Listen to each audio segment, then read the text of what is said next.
Konnichiwa dari Jepang. Kali ini gue ingin bahas tentang hal-hal yang menghancurkan para pekerja atau orang-orang yang tinggal di Jepang. Menurut gue ya. Tapi ini by riset. Yang pertama langsung aja, ada beberapa hal sih, sekitar 7 yang gue ingin sebutin.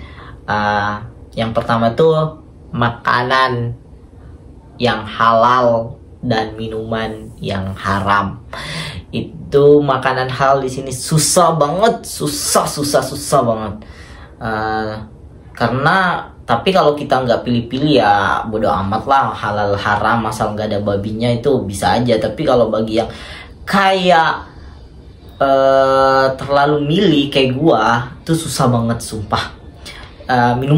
Minuman tuh osake tuh bebas di mana saja, kita bisa minum kapan saja waktunya, dan itu dijual di mana saja di toko-toko.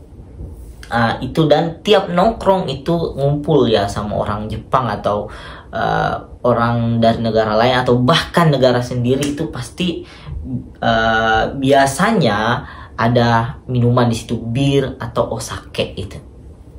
Yang kedua tuh cewek. Toko cewek kita sebutnya dengan onaya.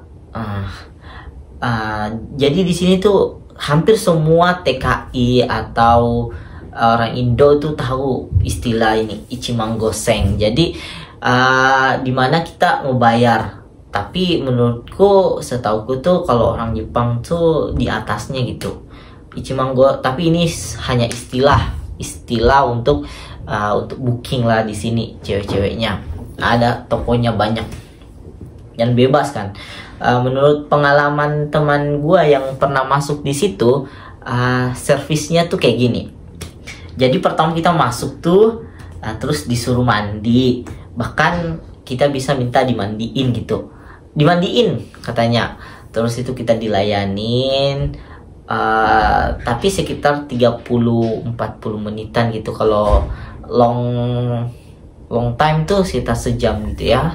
Segituan lah intinya, dilayanin sedemikian rupa lah. Tapi intinya dimandiin dulu atau mandi lah.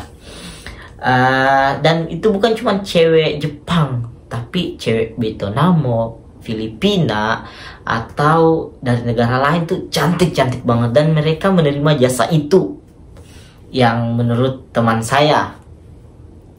Bahkan gue juga ditawarin, tapi ya tahu sendirilah. Sekarang nggak tahu nanti. Selanjutnya itu tentang belanja yang bukan kebutuhan. Kita lebih milih ke keinginan.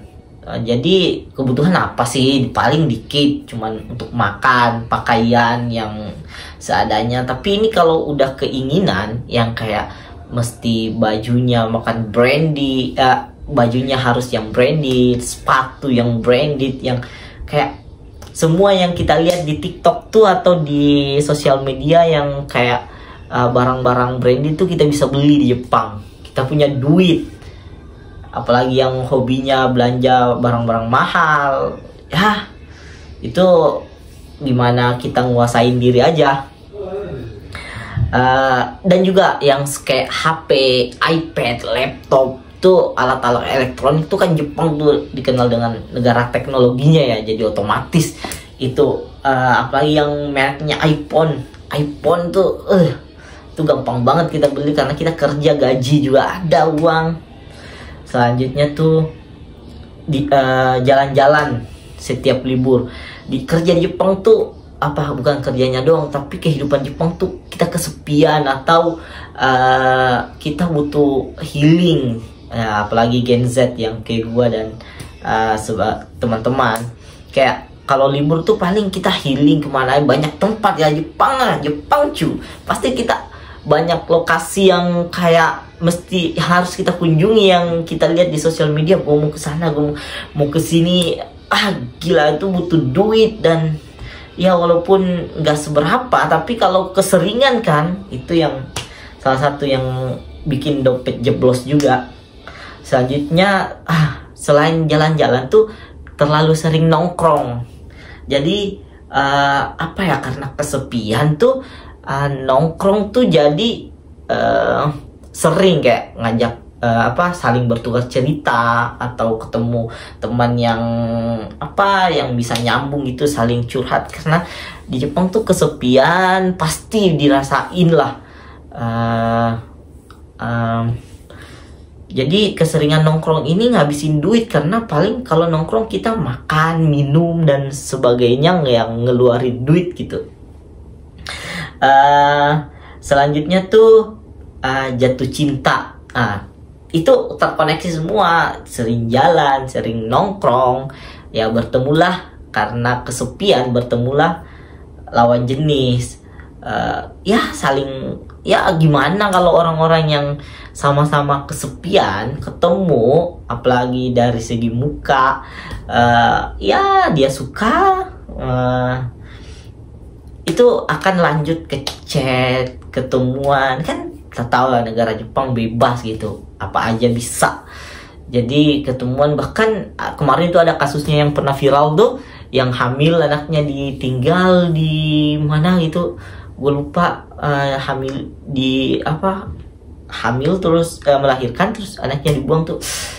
Itu di Jepang tuh godaannya besar banget. Bahkan ada yang sesama tenaga kerja tuh menikah dan punya keluarga yang harmonis. Ya itu bagus sih, tapi kebanyakan di sini cuman untuk mengisi kesepian kosong gitu. Saling bersemangat, ya bagus juga sih ya, asal tahu batasan gitu, play bebas yuk. Selanjutnya terakhir tuh pachinko.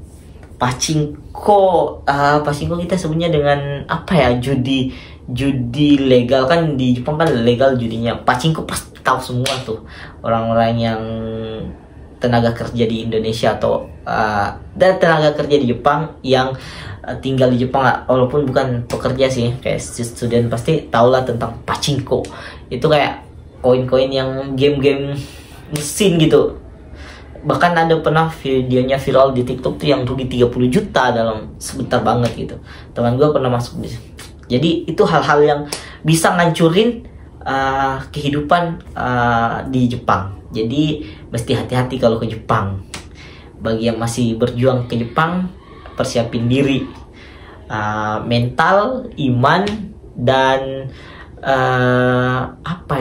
relasi gitu, hiburan. Makanya itu biasanya kalau wawancara tuh ditanya hobinya apa, kalau lagi kesepian gimana. Itu emang berpengaruh. Hai, Ijo desu.